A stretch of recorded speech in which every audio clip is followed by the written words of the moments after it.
Waking up at 3 in the morning with that familiar, heavy knot in your stomach. It's not because of a nightmare. You wake up because your brain suddenly decided it was the perfect time to remind you that your savings account sits at exactly $5,000. You have done everything the financial experts told you to do. You cut back on eating out, canceled the subscriptions you barely used, and scraped together what everyone calls a solid starter emergency fund. You should feel proud and secure, but instead you're lying there doing disaster math, wondering if that $5,000 could handle your car breaking down, your laptop dying, and a surprise medical bill all in the same month. This is one of the most misunderstood phenomena in personal finance, and psychologists call it the anxiety plateau. When you have $5,000 saved, you have achieved something meaningful, but your brain refuses to let you enjoy it. Because of a concept called loss aversion, we actually feel losses twice as intensely as we feel gains. When you reach that $5,000 mark, your brain becomes hyper-vigilant about all the ways that money could instantly disappear. It stops feeling like a protective shield and starts feeling like a countdown timer. When your car starts making a weird noise, your brain's fear center, the amygdala, gets hijacked. You're so terrified of depleting your precious savings that you ignore a simple $150 tune-up, which then turns into a catastrophic $3,000 transmission failure. Having some money has actually made you so afraid of losing it that you practically guarantee you will have less of it. But there's a magical threshold where this all changes, and it's the $20,000 mark. This is not just because 20,000 is a bigger number, but because it represents an entirely different category of financial security that fundamentally rewires how your brain processes risk. When you cross the $20,000 line, something remarkable happens in your neural pathways.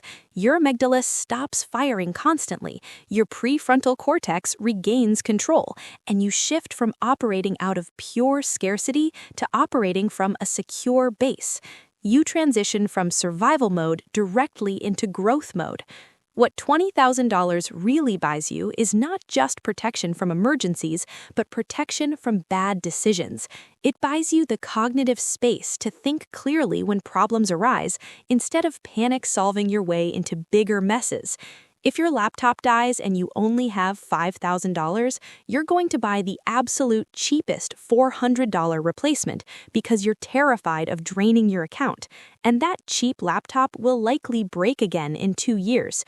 But if you have $20,000, that same broken laptop is just an annoyance. You can calmly spend $1,500 on a quality machine that will last you 5 years and boost your productivity. The emergency fund didn't prevent the emergency, but it prevented the emergency from derailing your judgment. This shift completely transforms your life trajectory. Before you hit this threshold, you make fear-based decisions. You stay in a toxic job because you cannot risk missing 2 weeks of pay, and you never negotiate your salary because you're terrified they might pull the offer.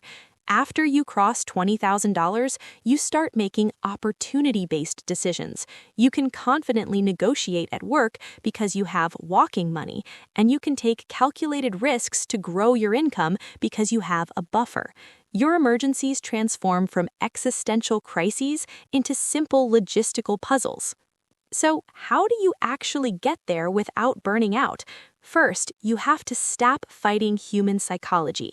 Many experts will tell you to aggressively pay off all your debt before building a large emergency fund, but mathematically optimal advice is often psychologically wrong. Trying to pay off debt while you have no financial buffer creates an intense psychological tug-of-war where one unexpected expense derails everything. You need to build that buffer first to give your brain the peace it needs to tackle your debt with true focus and consistency. Second, you have to architect your savings, not just rely on willpower. Treat your savings like your most important monthly bill. Automate your transfers so the money disappears into a high-yield savings account before you have a chance to accidentally spend it on things that feel urgent but aren't actual emergencies.